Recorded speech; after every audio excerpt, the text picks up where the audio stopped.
Hello and welcome back to episode 2 or class 2 of learning how to properly read scripts with my technique. My name is Javon, I'm your instructor, and today we're going to go over what I do in order to actually look at a script in order to start to break it down and understand and digest it. First things first, when we get a script, what exactly are we looking for? What are we trying to decode? These are some of the most important questions that we have to ask because they really inform us as to what we're doing when we put on our detective hat to try and find what's actually happening. Now, the basic, the top level, who, what, when, why, where, and how. That is what we're looking for on a very, very fundamental level. We're looking for what is the character doing? What are they actually physically doing in this scene? What are the words being spoken? How are they being spoken? The inflection, the tone, to whom are we speaking to? What is the relationship of that character that we are speaking with? But we're starting to get a little ahead of ourselves. So let's start from the very beginning. When we get a script, we are reading just to be comfortable with the actual page in front of us. We're not actually doing a deep dive. We're not looking too deeply. We're just reading down the words to get them inside of our own heads, to get them in our minds. One of the things that I like to do when I read a script is read it as a giant run-on sentence. Now, there are certain people who I know who they take away all the punctuation marks. They physically write it down all as one giant run-on sentence so that they can remove any inflection points, anything of that nature. I just like to read it down and read it all in one go, read it monotone. Just take away all inflection because I'm just reading to get it underfoot. I also utilize Matthew McConaughey's technique. When I read a script, I don't read it just in one location at one point, and I don't do that continuously. I will read it in the morning, in the afternoon, at night, after the gym, before the gym, when I'm hungry, when I'm fed, when I'm angry, when I'm happy, when I'm sad. I'll read it in all these different inflections and all these different emotional states, because what that will do is it will make it so that you can pull this script out irregardless of the situation. Because as actors, it is our job to leave the emotion at home, ironically, and when we come to work, to just be at work. We are doing a professional job and we have to deliver. So reading your script and understanding it, not just in one essence, but throughout the essences of your actual life, will help you be able to do that. Okay, we've read through the script. We now have a fundamental understanding of what's actually happening in the script. We know who we are as the character, who we're auditioning for, or who we got the role for. We know what the character who we're going to be working off of as our partner, whether this is actually on camera or if this is voiceover. We know our relationship to that person, whether it is one of love, contention, friendship, all of that and all of that above. So what am I doing in order to try and set me apart? What are the secrets that I do when I am auditioning and or when I've actually gotten the role that set me apart when I am actually reading through a script? Well, in my class that I'm doing, you will be learning how to do all this. But let's talk about it a little bit, and I'm not going to break it down as deeply. I'm looking for what network is this show actually airing on.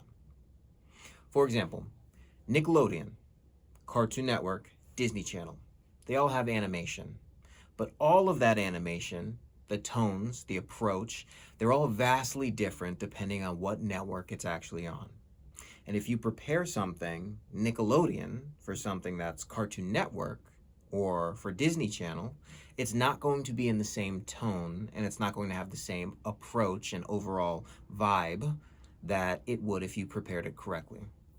So when I do a script, aside from just reading the script, my homework also includes figuring out who's the director.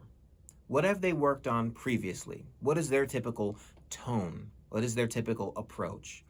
And I'm not going to bow down to this, but I am going to tailor my own efforts towards that particular tone and approach, and I'm going to do that in my own way.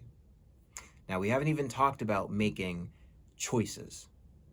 That's something that goes way over people's head and they think that they have to be completely ostentatious and do something ridiculous when they don't.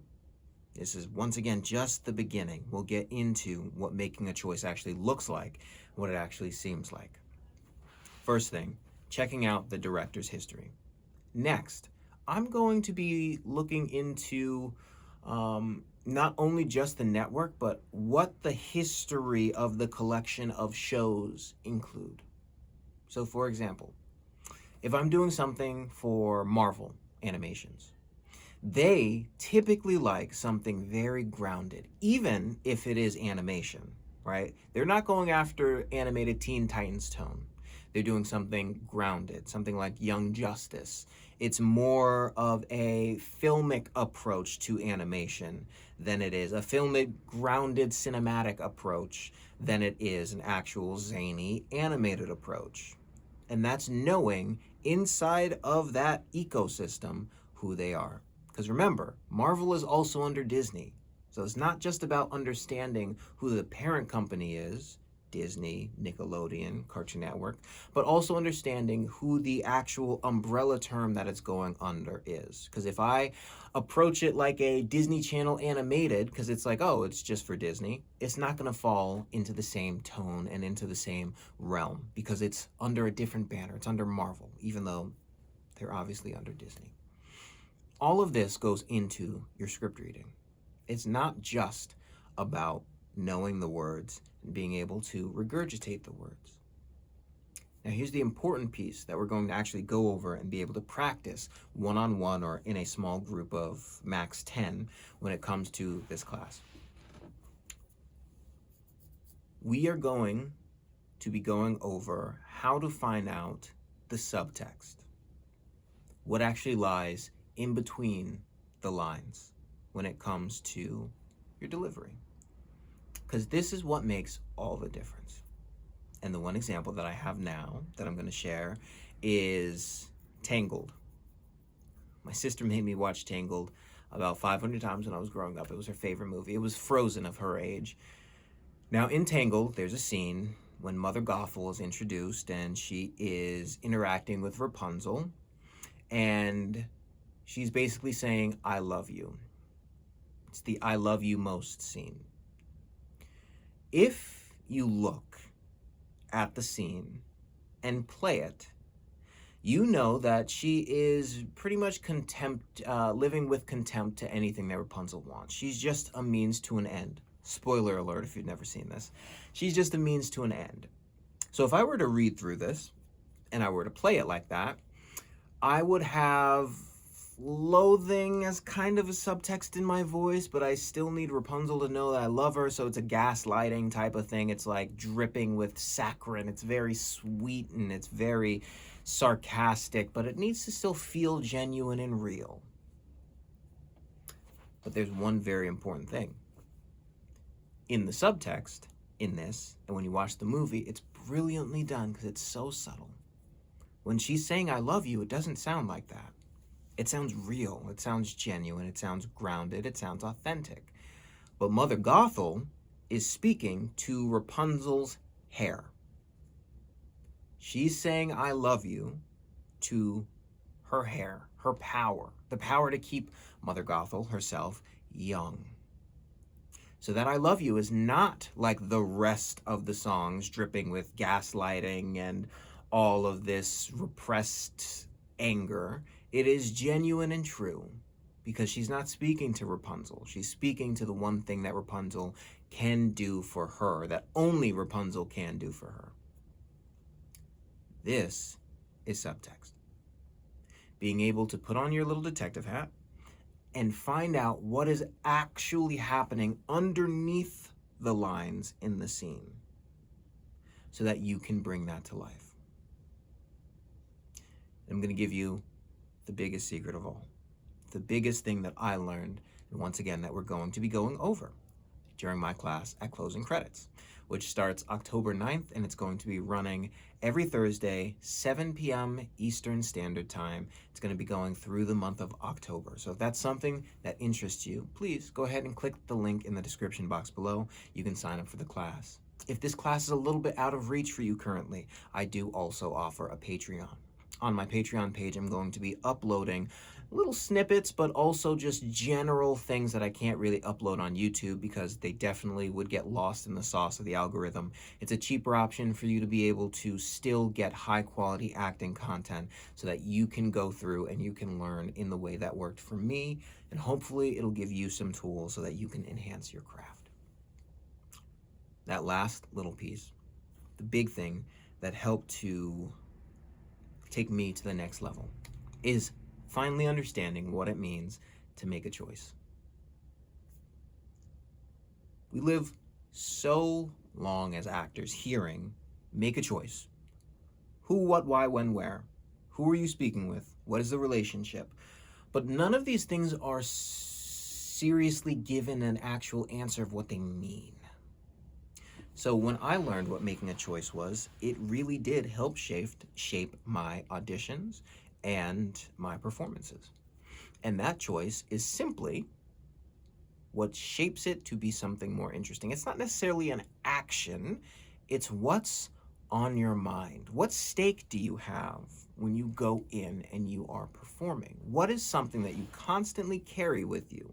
It doesn't even have to do anything with the actual scene or with the actual script or with the actual text. I'll give you an example. I had a lesson where I was performing as a injured but think of him as like Tony Hawk, right? Multimillionaire, business owner, skateboarder, but he was seriously repressed and he was undergoing basically sleepwalking episodes, and they were getting more and more and more dangerous. And as I was going through the scene, I felt really good, connected, grounded. My teacher, she was enjoying the performances. We were going back and forth. And she would give me things to include, to play off of, so that I can have separate tools. And she stopped and asked me, so what are you carrying with you in this scene? I'm speaking with a therapist in the scene and trying to get to the bottom of why I'm doing why I'm sleepwalking.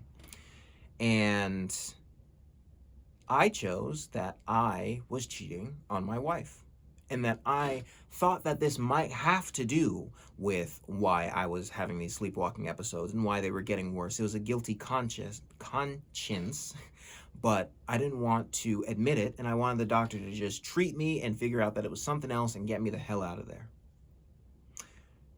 I'm not cheating on my wife in the episode. Not at all. Other issues, but not cheating. And including that was a choice. And it was a choice that added electricity to the scene because it made the conversation have an underlying tone of a guilt associated with it that was more interesting than when there was nothing but going through the scene. Going through the scene was good. It was excellent. It felt grounded, real, connected. But when I had something, when I made the choice to carry something with me, it changed the context of the scene. And it made it more interesting to watch. Does that mean that it's interesting in a good way? Who the hell knows? I can't determine what a casting director sees as good or bad. I can just determine what choices I decide to make. What choices, there it is, I decide to make. And it's not as easy as just making that choice and bringing it in. It takes practice, it takes effort, it takes being in with a mentor or a teacher that you trust to be able to work through these things and have fun in a safe space before you take it out into the world that's larger. But at the end of the day, that is what a choice is. The choice wasn't the building's on fire and I need to get the hell out of here. The choice wasn't I got a gun and I'm going to pull it out. The choice was simply I'm cheating on my wife. I think that might be the problem, but that would make me a bad person, and I refuse to say that even in the confidence of a therapist's office. So she's going to tell me something else is the problem. I'm going to get my medicine. I'm going to get the hell out of here. That was my choice. And it did make things a little spicier. Thank you so much for sitting in another episode, Classroom 2, and I'm going to give you a little bit of homework right now. I want you to go and find a script And I want you to go through your script and I want you to mark it. I want you to read it down in every single which way. You know what? Let's make this a little bit more specific because I don't want you to just find anything. Right now, I am reading poems by Whitney Hansen. Incredible book, Climate. This isn't sponsored or anything. I just think that her poetry is incredible. I want you to find a poem by Whitney Hansen, and I want you to share it in the comments below. I also want you to share what the meaning of that poem is to you. What is the meaning, and what is the subtext of the poem? These are things that you can do as homework to become better at kind of detecting what the hidden underlying meaning in things are. Put it down in the comments below. I might comment back, share my response. We'll go back and forth. That's all that we do in a class, and that's what we'll be doing in my class for closing credits. Once again, that's October 9th, going through the month of October. Thursdays, 7 p.m. Eastern Standard Time. We're going to be doing exercises live. We're going to be doing partner exercises. We're going to be going over script readings. We're going to be reading poems, and we're going to be reading monologues, and we're going to be doing a bunch of really great stuff in this class. I'm super excited. It's with a bunch of great people. So if you can, sign up. Hope to see you there. If not, maybe join Patreon. You can get some lessons there as well. Free lessons and a couple of paid lessons to help you with your craft. And other than that, keep practicing. The world needs your artistry. And I'll see you in the next video.